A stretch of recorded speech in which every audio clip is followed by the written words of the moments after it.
Found the practice online, just doing some research.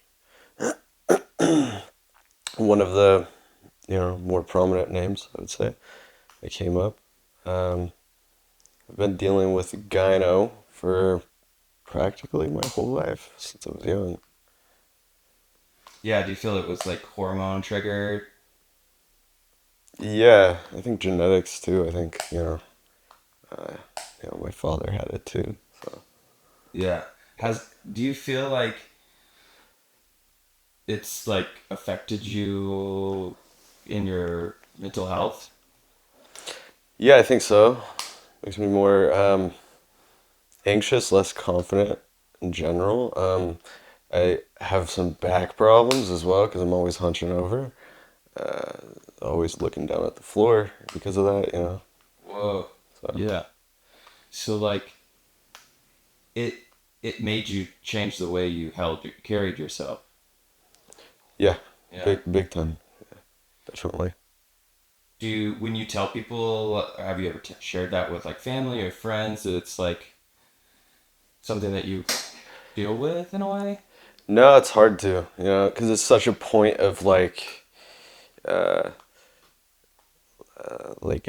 not awkwardness, but um, how do I put that? Feels too personal or too vulnerable or Yeah, yeah, essentially, yeah. it I mean I haven't seen your gyno case, but it seems like it might be fairly minor, but that doesn't mean that it's minor to you. Have you Yeah. has anybody ever been like, oh my gosh, like No, it's all you? it's all me. Yeah, it's all you. It's all me. Yeah, Yeah. definitely, 100%. But it's important to like remove that. Like that's what's so cool about this is like I'll have these conversations with guys before, and then afterwards you'll get to hold it if you want to, and it's Yeah, almost like yeah. this like spiritual experience of like releasing the demon. No, I'm kind of looking forward to it at the Yeah, very end, seeing it. Yeah. yeah. No, you're gonna have like great results, and I hope it really like changes your perspective and outlook on how you view yourself. Yeah, me too. I mean, that's the whole reason why I did this. It's just I need that confidence, back. So, yeah. I'm glad you're here. Today's your big day. We had some time. He was nice enough to sneak in here and Yeah. do a video, which is pretty sweet.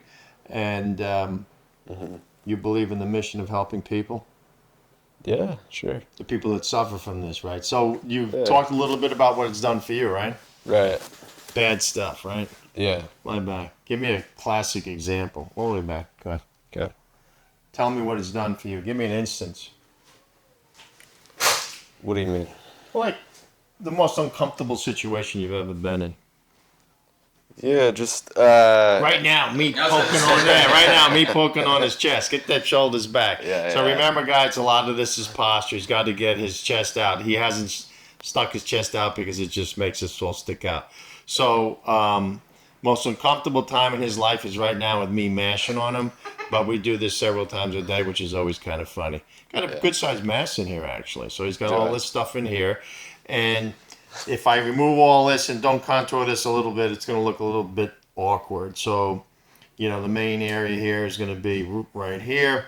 Okay, that's where he has the stuff for sure. It looks like I'll be able to get my finger around that and sort of leverage that out. So once we do this, we're going to continue just to feather through here, get a little bit up here, and just make it nice. So that's the sculpting aspect of treatment. So sometimes people are always like, oh, what do you do that's different? Well, you got to do what you got to do depending on what he got. He's got a nice chest. This is going to make a huge difference. And really what you're going to see is really contouring of his whole upper chest.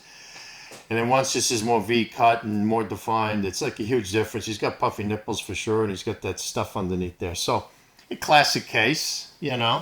So what do you think about the mental recovery from this? I think it'll be pretty big for me personally. How do you think it's going to take place? Well, hopefully, my start fixing my posture. That's a big one for me. My back's starting to have problems. Really? Yeah, a little bit. But just confidence in general, Yeah. I would say. will be huge. I hope. I hope. I hope. Well, that's what he Yeah. says. He's like, so I don't give you a play manual on like how to recover from this, but you just think just by treating it alone is going to make the difference. So you see yourself in the mirror and you're going to be like, okay, this is cool. Yeah, it's I get a lot of invites to go, let's say, floating on the river, Yeah. for example. I never go because I don't want to wear a t-shirt and get it wet. Yeah. You know what I'm saying? Yeah. So hopefully that won't be an issue. Well, that'll be easy. Yeah. I mean, if that's his litmus test, that'll be easy. And so the great thing about him, he's got great skin. He's young. Standard treatment will bring this all back, so it's all good. He's got a actually pretty significant amount in there, so I think the difference, the delta, the change is going to be huge. And I think he's going to be floating rivers all over the world in no time. So that's pretty darn cool. I like the fact that you mentioned posture. Posture is pretty critical. So fish hook here, stuck, pull it up, get that posture up, get that chest up, get that spine straight, and then he can forget wearing a t-shirt or a shirt. Take the shirt off, and he can be bare-chested and think he's really badass. So that's the reason why we do that. And then he's going to help other people because he knows what it's like to deal with this. And how long have you dealt with it? Most of my life, yeah. Most of his life. Most of And my he's still super young, but that's really a call out to people who have it when they're young. I get a lot of emails from all over the world from anxious parents about when is the time to have it done on their children. And I can tell you it's earlier than you think because the longer your child has it, the more the potential damage, right? The wear and tear and the scars that you can get from it. So as long as it's safe to treat it at an earlier age, then that's definitely the way to go. And also remember that a lot of people will tell you, including most physicians, that, it's going to go away, it's going to go away. It's pretty obvious when you have it, and I see a picture, I could tell you it's not going anywhere. But let's just say if your child was like 9 and he develops a small fibroadenoma, it lasts it's like a big pea, not even pea, like a lima bean, something big in there. It flares up. Usually that'll go away, but sometimes they don't. If they already have widened areolas and it's been like female-like breasts for a year, it's not going to go anywhere. I can promise you that, no matter what you do. So the sooner you get it treated, the better. All right, well, let's get going on him. We appreciate you sharing. Yep. It's a big deal. Do you have any questions? No, I don't think so. Get it done, right? Yeah. Get it done, baby. We're going to get it done, man. That's like, woo! So I'm infiltrating this side. I'm going to infiltrate the other side. And then Heather, can you bring the kettle down? I stay up there for now. Miss Heather's going to come up with the questions that I got from the internet because everyone was so boring. Let's get a close-up of So this. what's going on with us lately? We've been busy, obviously. This video is coming out in a post-pandemic situation. It's been an interesting 2 years, but we've survived. I mean, probably the only downside of it is pretty booked out for quite some time, which on the one hand is good, I guess, but when you're excited about getting your gyno taken care of, yeah, I need a little bit more. When you're excited about getting your stuff taken care of, it stinks when you have to wait a million years.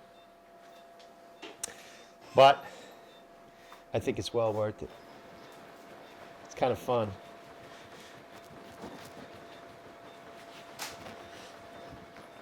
You were talking earlier in the room that the sooner the better. You've had parents ask when to get their kids. Yeah. Well, I mean, I kind of wondered what was the youngest patient you've worked on? 13 or 14. Oh wow! See 12, 12, yeah. That's surprisingly lower than I expected. I was thinking still like 18 Older, or yeah. something. No, I mean it's more than just an age. It's also maturity thing and Like growth maturity, not like mental maturity. well, just yeah.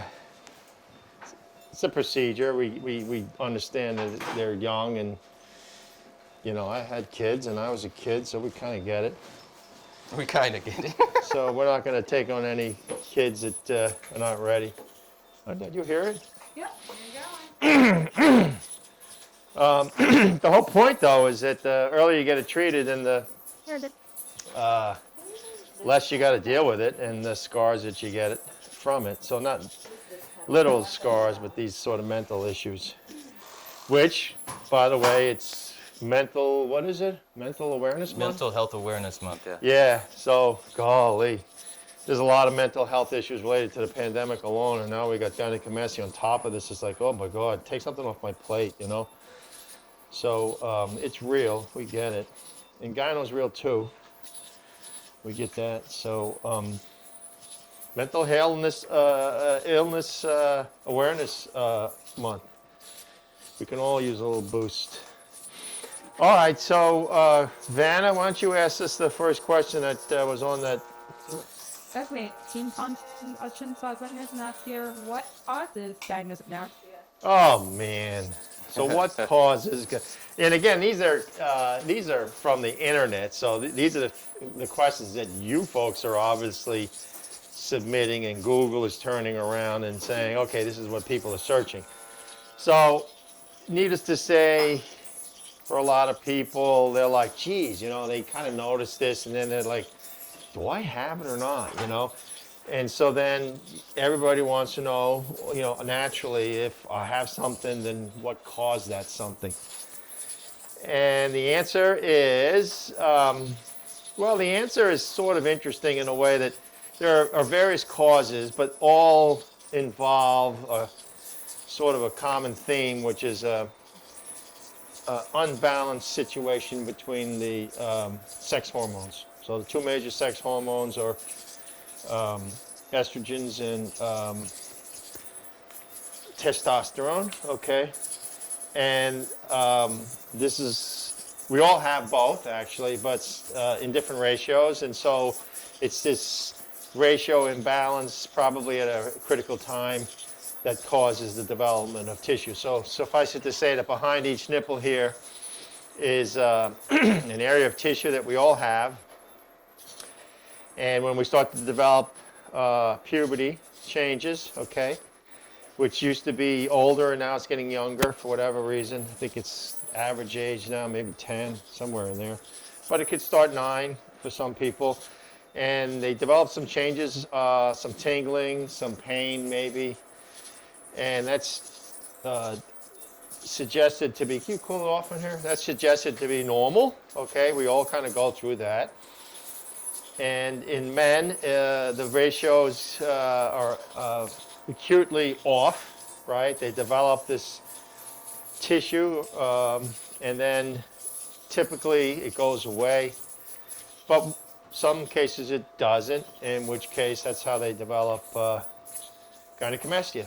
So the most common type is that remains from puberty, okay? The second biggest category in my world is fitness people, okay? So individuals that are taking performance enhanced substances, and that comes in many forms. I don't get into it because it's kind of complicated. Not much is known about it, but it seems like when people do take it, they seem to think they know everything. And the most common thing I hear is that, oh, well, I did this, but I forgot to take, or I didn't take the anti-estrogens when I should have, or something like that, and then that's the cause of their gynecomastia, or that's the reason why it didn't go away. Anyway, I don't know. A lot of people are, heck, there's clinics all over the place now where you can get these medications, and you can probably get them at GNC for all I know, you know. So a lot of the things that you can take actually are converted into hormones as well. So you can imagine if you're loading up on, chemicals that are potentially converted into estrogens and testosterone, that could cause an imbalance as well. So we see it in the fitness world. We don't see as much of the health-related issues, which basically say you have, let's say, oh my God, some kidney disease or liver disease that could lead to imbalances of the hormones, or even some hormonal irregularities. Klinefelter syndrome is commonly associated with gynecomastia. These things are not real common, and you can think that, here I am in my own little world. We're not a sort of a big medical center where you see people with advanced problems, health problems. So most of the ones that I see in my office are generally people who've had it for their adult life, which means after they got puberty, and those who developed it after taking performance steroids and testosterone and stuff like that. And so there's usually a reason for it. But the sad thing, and it's not the sad thing, but the disappointing thing from your perspective is that so it really doesn't make much of a difference from my perspective what caused it, right? The treatment's all the same. So it's really just a curiosity that you have, and I get it, because you figure if you know the cause, then you can find a solution, right? But the problem is the solution is one solution, and it's a surgical procedure. And that actually may be another question on how it's treated, but we won't get into that. We're gonna follow the directions that came from the internet in terms of these questions. So anyway, that's the answer to your first question. Okay, so next one is, are there any symptoms of the Gynecomastia? Symptoms. All right. So we'll expand that to not only symptoms, but how do you know if you have gynecomastia? So symptoms is, so you have this tissue that's behind there, and this tissue is growing. So the symptoms is probably first starting off probably the appearance, right? So, one of the things that I've written about and published is that the current sort of classification schemes with gynecomastia are really not that helpful. How loose the skin is, or how big it is, or how saggy it is, or what kind of tissue you have. Those are all difficult and very subjective. I go by a visual kind of thing. It's pretty obvious when you have gynecomastia. I mean, in the real world, men have a pec, and then they have a thin layer of tissue, and then they have that's it, skin, right? And so you should be able to flex your muscle and see what's going on underneath there through the skin. But you can see in his case, he's got this roundness, it's full. It almost looks more like a female breast. And what's interesting too is it can actually look more weird wearing clothing than not, So like he may look pretty reasonable, let's say, without a shirt, but then he wears a t-shirt and it kind of looks like it's puffy, and sort of like he's got some small breast. So, number one is the appearance. Number two is you can certainly get some pain, okay? Especially during a period of active growth. Inflammation can cause pain. And so I have patients that have had pain for months, sometimes even longer. Usually the pain goes away as the condition subsides. It's rarely a progressive pain thing. Pain is short-lived. You've taken some substances and you notice maybe a month or two later that you feel some growth or some discomfort. Even hugging somebody or wearing a backpack or anything that rubs on that area can be a problem. Pain is treated with formal gynecomastia treatment. So if you do get it, if you get all the tissue removed, you've taken the source of the pain, so it's a guarantee that the pain will go away.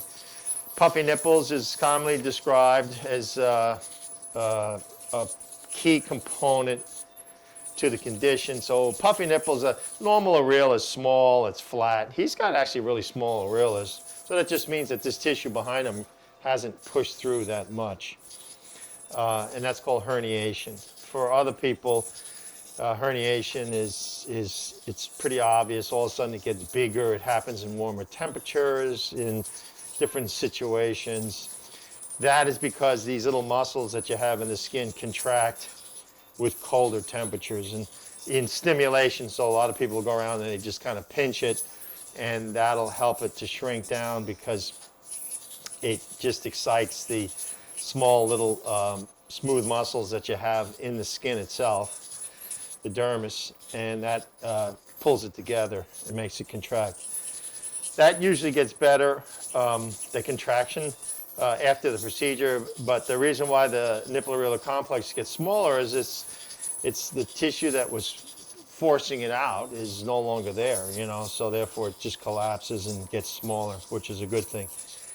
That's what you get from treatment. That's why it's not common to have treatment around the areola, incision around the areola, because you rarely need that. And even if you were going to do it, and oh God, when's the last time I've done that? Yeah, Very very rarely, yeah. So that's just a little key. If your surgeon says you need to have an incision around the areola, you need to get another consult. Not to mean that it's not a possibility, but it's rare, really rare. That can heal up like a pizza pie, and it looks terrible, and it's often, almost always, not necessary. What was I forgot what the question was already. the next question. The next one is, can Gynecomastia be prevented? Well, can it be prevented? Well, that's a good question. It's something that, well, I mean, I'll answer it in two different levels, like what I was thinking about just the other day versus the normal level. I mean, obviously, nobody wants it, so they're like, well, if I'm gonna get it, or if I already have it, is there some way I can prevent it from getting worse or something like that? And the general answer is, once you have established gynecomastia, it's there. It's not going anywhere. So there's no pill you're going to take. There's no cream. There's no ointment. There's no massage. There's no diet. There's no exercise. There's no magic pill, right? There's no voodoo spell. There's no, what else can we think, Prevention. It can be. The wishful thinking. I mean, I'm optimistic about everything. But the point is, you want to have control over what you're dealing with, but you really don't have control over this. It's a surgical problem, and it's only solved with a surgeon. So And the only time that can be prevented is if you don't take the yeah, well, that's a good way to look at it. So yeah, if you hormone. don't dabble with hormones and substances, or don't take finasteride or some of these things that are implicated in gynecomastia. Spironolactone is another one. There's some antidepressants.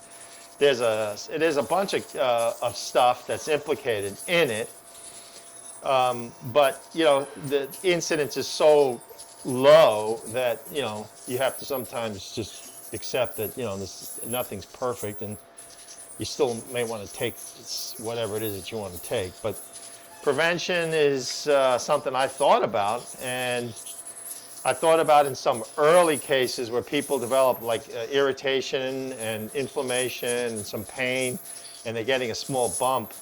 In some of these cases, I've started to inject steroids to see if that can help, and I don't have a lot of people, but I've had several so far, and it's been pretty good. It's shrunk it down. So that's what I call nipping in the bud, and I shouldn't even mention it because it's just early. But the real thing that I'm trying to look at now is if you do all of a sudden develop acute gynecomastia, I mean, it's just wasn't there, and all of a sudden you have some pain and all this nonsense, and you could feel like a lima bean or something.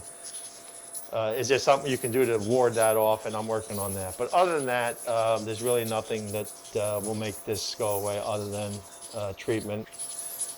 And question. How is Gynecomastia treated? how's it treated? Well, Can you join the second? Yep. well, let me do. Okay, we'll stay this time. So how is it treated? You're watching that, so that's the thing that's going on in the background. So the good news with treatment is that, and I've said this before, in the old days, treatment was worse than the condition, which means, 30, 40 years ago, we didn't have liposuction, this stuff here, and we would just kind of cut stuff out here. I didn't do it. I'm not that old. Getting older, but I'm not that old.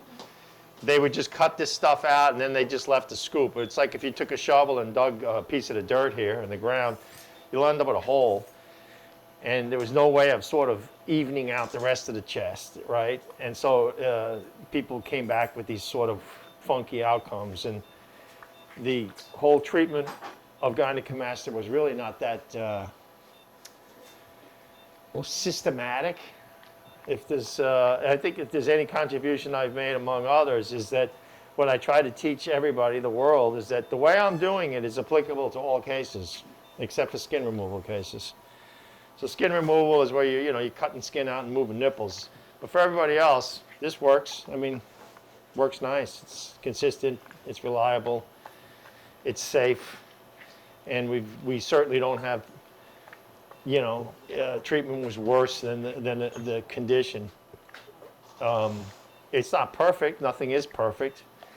So if you're looking for something perfect and having no risk, well, then don't get it done and just leave your chest. You always have to accept a little bit of risk with everything, and the way to control your risk is to choose people that are less risky. And that, I think, will go into some of the questions that I saw that were on this website further on down. What was the question again? I forgot already. How is it treated? Oh, how is it treated? So here you go. You had, I used my Vaser ultrasonic liposuction, which helps to treat this central part. It was really big. It's already smaller. And then this liposuction here is designed to do two things: to remove the part that I kind of melted here, if you want to think about melting. And it's going to leave something here that is going to have to be taken out through an incision. So that's why liposuction alone is a ridiculous form of treatment, because it would leave all this, and then you'd be like, whoa, what the heck? And remember too that my algorithm or my classification scheme zone treatment system is based on area. So in his case, I have zones 1, 2, 3 on him. Get a little lube. Is hot. Because this is the best way I define gynecomastia, not grade 1, 2, 3, or 4, whatever. It's basically what zones you have involved and whether you have it or not. All the other ones are just not helpful. Doesn't direct treatment or anything like that. But the greatest thing, again, is we're trying to systemize this treatment of gynecomastia so that you don't have like the wild, wild west, right? Like you go to one doctor, or you go to 5 doctors and you get 5 different opinions. It's kind of ridiculous. I mean, and remember, we all think we're God's gift to mankind in terms of what we do.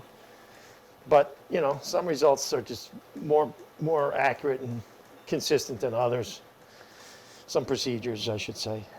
And I think this will get into another question, like who do I go see, and, how do I determine if my surgeon is a good surgeon and all that stuff. So this is zone 2 over here, and I'm going to go up here in zone 3. Right along the axillary border of the muscle. Get some better definition. And this is the sculpting that comes along. Hey, I have another glove. Yep, what size? 8. Take my cut. Oh, no, you're good. And I don't do this with the Vaser because this is easier fat. Remember, the gynecomastia is all up front by the nipple-areolar complex, and it's not under the arm or anything like that. That's just fat. Pause. I'll pause it when I'm ready. Thank you, though. Well, your glove is. I know what my glove's doing, but Well, instead of you can nurses see trying that. to tell, well, don't let them see it. It's not the end of the world. They can see it. Okay. She said have a hole in my glove, so we'll change the hole. Yeah. Yeah, well, hello. It happens. You want to take that? Yeah. Woo. It's like it's like Indianapolis 500. Wrong hand. It's like pit stop, bam. That was quick. Real quick. Forgot what I was saying again. Well, the next question is related to treatment. You were talking about treatment. Oh, treatment, yeah. What are the surgical incisions created for milk with preservation? Oh, all right. All right, so that's easy too. So if that's a common question, you've seen it answered right as we sit here. Okay, so in this case, there's 2 itty-bitty incisions, a little itty-bitty up in the hair-bearing area. Okay, so that's the hair under your arm, so you're not going to see that one. And then you have a little incision at the bottom of the border here. It's not a full incision, doesn't go all the way around. It's not in there. It's definitely not on the skin, and it's not on the top over here. I've seen that mistake several times. I'm not really sure why people do that, where you have an incision at the upper border. Light comes from above, so that makes it visible. This incision is tiny. It doesn't get smaller than that. Don't get perplexed or confused about lateral approaches where, or pull-through approach and some other stuff. I love when you folks get out of control because you think you did some reading and you came up with something that's old-fashioned or outdated and really doesn't work. And I know it could rain on your parade, but I'm just trying to tell you that if there was an easier, more appropriate approach, I would do it. But this is the best by far. So now what I'm doing is dealing with this mass that cannot be dealt with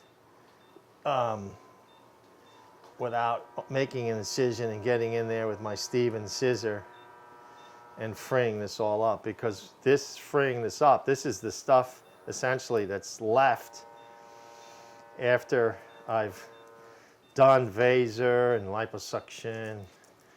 It's the stuff that just remains. It's usually tough fibrous tissue or gland, and it ain't going nowhere. And if you don't go after it, you leave it, and if you leave it, you just have a disappointed patient. So we've already put this myth of just liposuction alone to bed. I mean, this stuff is turn that upper vaser off for now? Is she not here? No, she's right here. Okay. Hold on. The upper one, the back. There we go.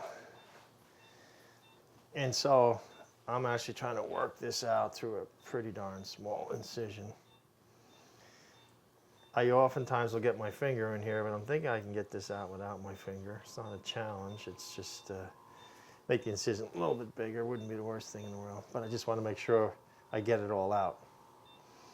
Okay, so that really goes to a paper that was just published this month. Hello, thank goodness. And it's my paper on the complete removal of gynecomastia tissue.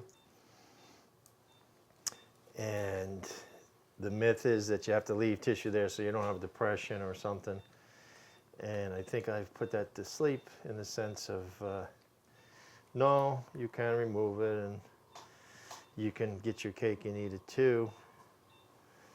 And if you want to know how I do that, well, maybe you should watch one of my trillion videos. And not trying to like trick you, just trying to show you, which is pretty cool.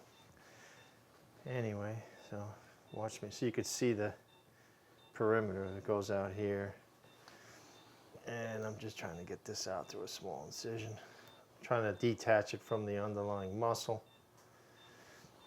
Blah, blah, blah. Oh boy, there we go. All right, what's the next question?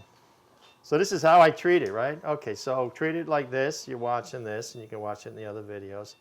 The good news is it's treatable, and it's definitely something that works.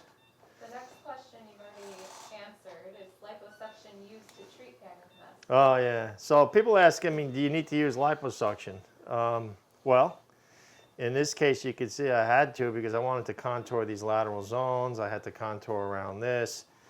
I'd say I use liposuction in the overwhelming majority of the patients. Liposuction is not a big deal. So there shouldn't be a lot of concern about it on many levels. But the other way to look at it too is you cannot do liposuction alone. That's very rare. Maybe on, I may maybe get one case a year where I actually don't need to do liposuction. And then if I don't make an incision at the areolar border, then the patient's like, oh my God, did you leave stuff? And I'm like, oh my God. No, because I was able to do it really well without that incision. So I'm just struggling here to get this out of here. And another common question is, am I a good candidate for male breast reduction? Oh, so you're a good candidate. Well, let me tell you how it works out basically. The good candidates are people that have realistic expectations, that are healthy, have good skin. The real question with a lot of the people we deal with is the quality of their skin. And the classic person who lost 100 pounds this past year, whatever, and their skin may be loose, that complicates things significantly because now the skin may not go back well, and you may need a skin removal procedure. And so the skin removal procedures are the ones where you have scars that go across the chest and around the nipple-areolar complex. Oftentimes it's taken off as a free graft, and everything's more complicated. The recovery is more, everything's more, cost is more. But it's a nice procedure, so don't get me wrong. And the million-dollar question is, And if you need it, you need it. if you need it, you need it, but if you don't, you don't. But I can tell you that it takes a lot of expertise and experience to judge who needs it and who doesn't.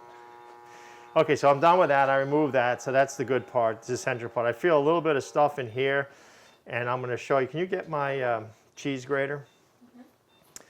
So I have this other cannula that I use. It's called I don't know what it's called. It's probably called not what I'm calling it, but it's a more, it's a substantial cannula it's stronger at pulling out. So this is just some of this fibrous fat around the perimeter, because at the end of the day, I just want this contoured up nice. I mean, this is pretty good here.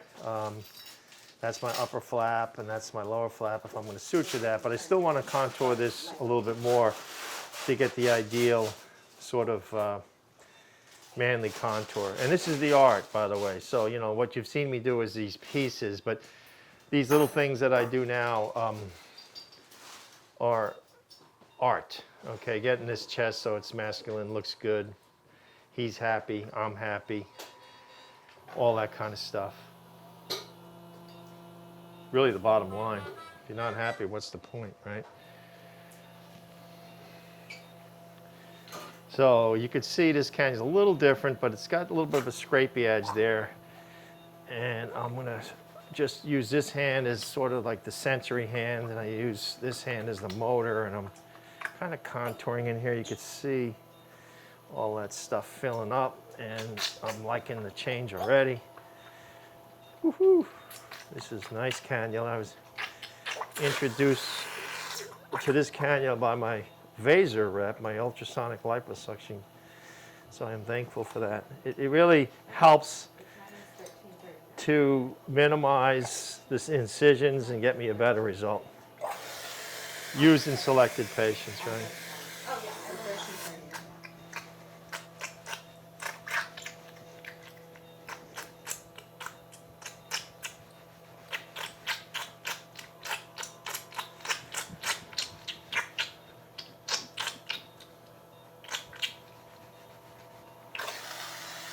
Nice. That's nice. And now I'm going to come back with my regular count and just feather a little bit through here. So this transition between the chest and down on the abdomen, I'm going to feather with this blunt cannula. Not as much trauma, less bruising. And I'm going to just come down on the edge in zone 4 and just feather. Feather means you're just kind of raking, and you rake this area really good, but we're going to just kind of rake this edge so that it looks nice and clean. Nice transition to the abdomen.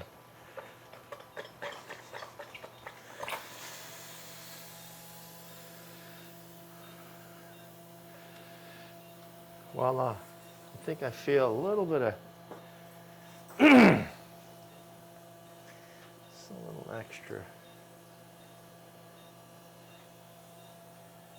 right here. It's just tough stuff. But it's normal tissue, by the way. And I don't want to make his chest, I want to keep it full with him, as much, guys like to have a good chest, so. But we got to do it to the point where it's perfect. So oftentimes that means just kind of making some small adjustments. Wow. Okay, that's better. All right, that's much better. All right, so there I have it done. He didn't have a real puffy nipple. Tiny incision there. This is one side, and then we're gonna have some, I'm just gonna work on the other side. And oh, good candidate. So you're healthy, you're motivated. Let me tell you something. We had a patient, what was it, yesterday? What was it, the other day? Patient that came all the way here from St. Elsewhere, and on the day of their procedure, they got cold feet. Now, since I do about 450 cases a year, trust me, that happens. Not often. I think it happened twice, right, Mar? Mm-hmm. this past year twice. And it's cool. I mean, if you get cold feet for whatever reason, this guy had a lot of stuff going on. He had a death in the family, so it's completely understandable. But the whole point is you got to be prepared. And everyone has a unique personality, all this kind of stuff. So you have to respect that. And there's no reason you have to get your chest fixed, and if the timing's not right for whatever reason, then don't do it. But I think that it's easy to get overwhelmed with information on the internet and stuff, and even reading consent forms. We've had that lately. And consent forms, man, those are legal documents. I've actually never even read a consent form. It could just tell you everything in the world that can happen, and then you start thinking, oh my God, what if that? But the most likely outcome from all this is just what you asked for, and that's the whole point of it. So the risks of the procedure are minimum in good hands, and even less so in fantastic hands. So if anything about treatment that you have to be concerned about, or if I give you any advice, is just make sure your surgeons are cutting edge and up to date and do a lot of them. And we're going to talk about that. I think there was a question I saw on that list that how do you choose your surgeon? And that was it's probably worth going over because although that's nothing new to me, I think for those people that are coming into the whole gynecomastia treatment realm and haven't been around as long as I have, you need to know what you need to be looking for in terms of choosing the right person to take care of you. So the next most common question was, what question should I ask my plastic surgeon before gynecomastia surgery? Oh, that's interesting. What questions should I ask? Well, I find myself asking those questions a lot of times because sometimes it's like, I think I know the questions to ask, but then I also know there's insider information. Like, you know what I mean? It's like, what do I really need to know that I haven't asked? I think, talking about choosing a surgeon and stuff, or about treatment. Yeah, the next few questions all relate to, are you certified by the American Board? Oh, so the question basically, how do you know if your surgeon's a good surgeon? Yes. All right. Well, I mean, that's a good thing. I mean, I think it goes, first of all, and again, there's no such thing as all or none, but, you got to make it easy for you. I'm going to just keep it in broad strokes. So first of all, I personally would go to a highly qualified plastic surgeon, okay? And that means they're boarded by the American Board of Plastic Surgery. Just because someone tells you they're a plastic surgeon doesn't mean they're a plastic surgeon. I know it sounds weird, but there's no patent on the term plastic surgeon. So you really have to make sure they're certified by the American Board of Plastic Surgery, because that would be the definitive gold standard. They went to they're the real deal. I mean, it's just, and again, I know that there are other people that do this, so it's not for me to like, well, whatever. But I'm talking about putting yourself potentially in the best hands possible. This is what I would do. So they have to be a plastic surgeon. Number two is they have to have an interest in and understanding of gynecomastia. And so what is that? What do I mean by that? Well, everybody thinks that this procedure is in their realm. So you go to a plastic surgeon, they're like, oh yeah, I mean that's, I build houses and I also put windows and doors in and all this kind of stuff.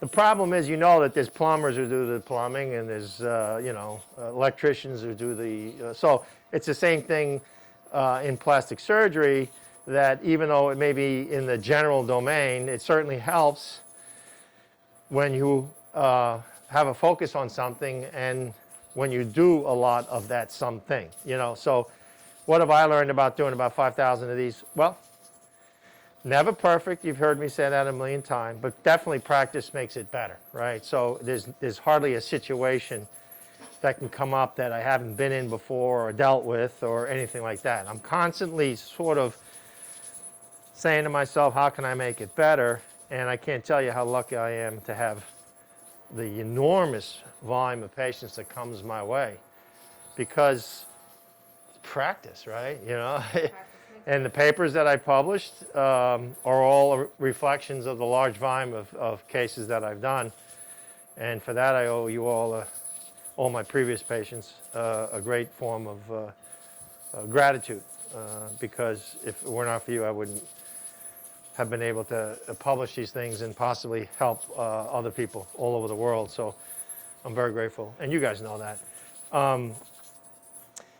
The idea of how many cases you should do, oh, I don't know. I mean, I would think you should do at least, maybe 50, what do you think? I don't know, 50 a year? 3 a day. Well, I know that, but that's me. Most people don't do that. So, I don't know. You have to listen. You guys are pretty good. Even if you follow what's changed on the internet and not have a lot to do with that, just go by my own stuff as a guideline. And if they, for instance, say that, oh, well, you got to leave tissue in there to have a normal result, nah, I don't know about that. Or, oh, I can do that with liposuction alone because, oh, you don't need those little incisions. You don't even need a little incision under the areola. I don't know about that. So, but you guys are pretty square on that. I think the most difficult question is really skin removal. And I also recommended all you people that if someone recommends skin removal, get several consultations, because I've seen too many instances where they recommended skin removal just because there's a big chest, but if the guy had great skin, and it's like, God, no, that'll all go back. That'll go normal. You don't need to put scars all over your chest. That's just a misdiagnosis and a lack of knowing what can happen with the skin. That's an advanced sort of decision that you need to leave to people who have a lot of experience in this. Be careful how you deal with the surgeons, as they can get a little sensitive to any comments. So some of the other questions were good questions actually on this thing, because I'm so knee deep in this, I forget. And I am the real deal, so therefore I don't even think about people who are not. But you have to find out if they have hospital privileges someplace else. You need to know if they're, like I said, board certified plastic surgeons. I got to know how many years they've been doing it, how many cases do they see a year, that kind of stuff. You should probably see some examples of their work. And if you can consult with them, like I said, ask basic questions, and you can sort of get an idea of someone who's sort of comfortable and someone who's not. I certainly would try to go to someone who understands the whole mental issue with this. I think that is the primary reason why we get this thing treated to begin with. So if you have to respect that. And what was the time on our other side there? 13:39. Okay. So I think the more a doctor does, the better. And that's it. And just see examples of their work, and you'll have a good idea of what's going on. Those are all the questions. That's it? Yeah. Did you guys, how many years the plastic surgery have you used that?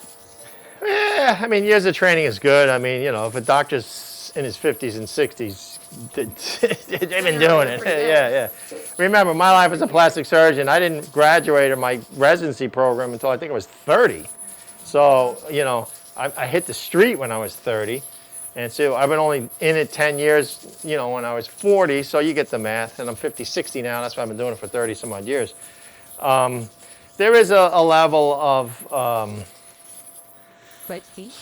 maturity that comes with age, I say. It's not to mean that, the young ones are whatever, but, Expertise. Yeah. The more you, like I said, the more you see, the more you do, the better it is. So, so you may have to travel. So that's not the worst thing in the world if you have to.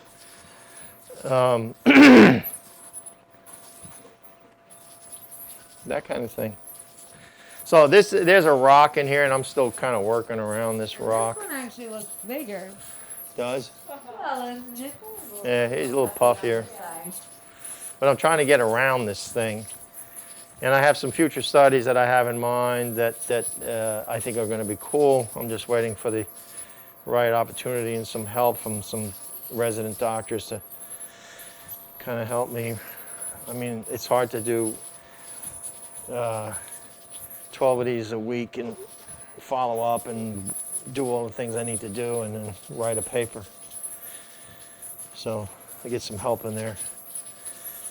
If anyone is watching this is a talk and wants to help, let me know. Do some research. Someone who's published may not make a difference either, even though I publish. It's just like, it's it's more than that. What are you publishing on? If it's a good paper versus a nonsense paper, whatever. He feels like he's got a little bit more on this side. I feel like this is the first one I've seen that's come out in a lot of pieces. Well, I'm doing a little bit different. It's good. I'm not using my hand to sweep around there and stuff, and I'm trying to kind of keep his. Get rid of that hand, please. I'm trying to keep this incision really small. Okay. So I'm struggling to some degree, but I'm not compromising the whole thing. But I know that he's a good candidate for this general option, so why not give it to him? And it'll be a lot easier for me to just make this another few millimeters and get my finger in there, whatever, but don't need to. I could work around this. One of the things that Heather said that she had a good question that wasn't on that list, and it's not an all-inclusive list, but recurrence of gynecomastia, and I've talked about this a lot over the years. I believe that recurrence is very rare in a case that is done the way I do them. The idea of even complete tissue removal is obviously critical. I mean, if you leave tissue, then theoretically it can recur. I even think that that's probably unlikely, even if you leave it. But it can happen. I've seen some recurrences, very rare, but some. The most common cause of recurrence, believe it or not, is it just wasn't removed. So you can imagine you go to a doc and, they probably left some tissue, and then you go back, let's say, a month later when some of the swelling goes away, and you're like, doc, it's just a little fuller here, and I can kind of feel something, and I don't know, man, and, what's going on? And they'll say, well, just got to give it more time and let the swelling go away, and then maybe even after a year, you still have it, and then it's even more noticeable because as the swelling goes away, it becomes even more noticeable. But if you leave stuff in there, you can imagine if we just tried not to have this incision and left this in there, well, it's going to cause the puffiness all right here, and this could theoretically react to any other hormonal changes in the future and grow. So I remove it all, and when you look at the bottom, that's just dermis. That's white dermis, and this is all empty. This is cleaned up nicely. I like the contour. I learned from this side what to do on this side. I'm going to put my little internal stitch here for a second just to close up this little gap that I have here.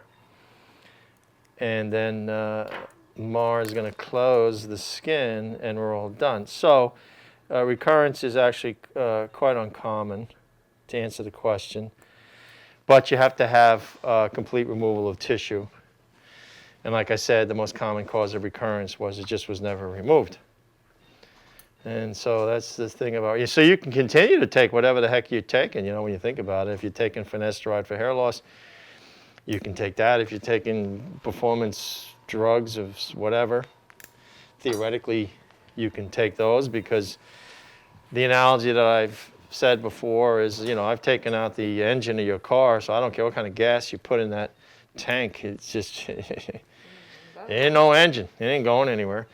And that also kind of segues into the whole idea when I'm done with these cases is that take a look, on the table, because there's nothing left in there. This is it. So if something comes there, it's most likely to be a seroma, hematoma, or scar tissue.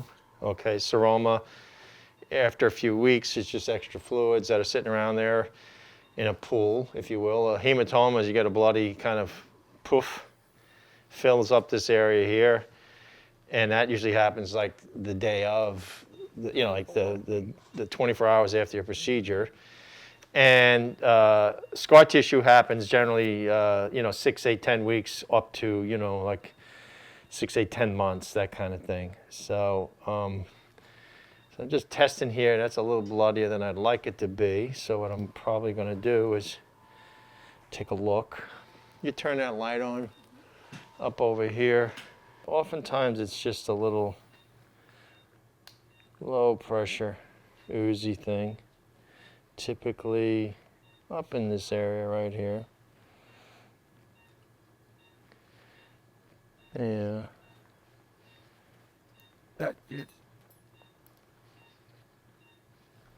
That's normal fat. This looks good.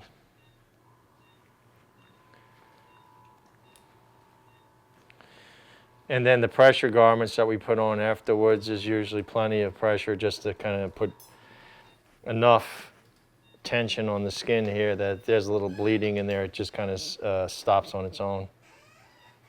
Nothing's really high pressure. If it is, it would be pouring, but you don't see that. So anyway, all right here. So I see now a better idea. I got this little vessel right there. I need the little blah blah. Hannah, can I have a handle? So for these, I just have this little handheld little device that emits some heat, and I cauterize the vessel. So you push on this, there's some batteries in there, and that heats up. Boom. And I'm just going to cauterize that area.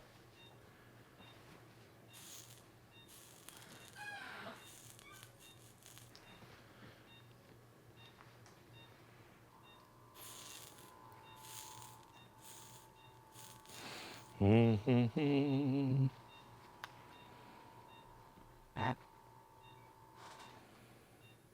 Voila. All right. And we're done, folks.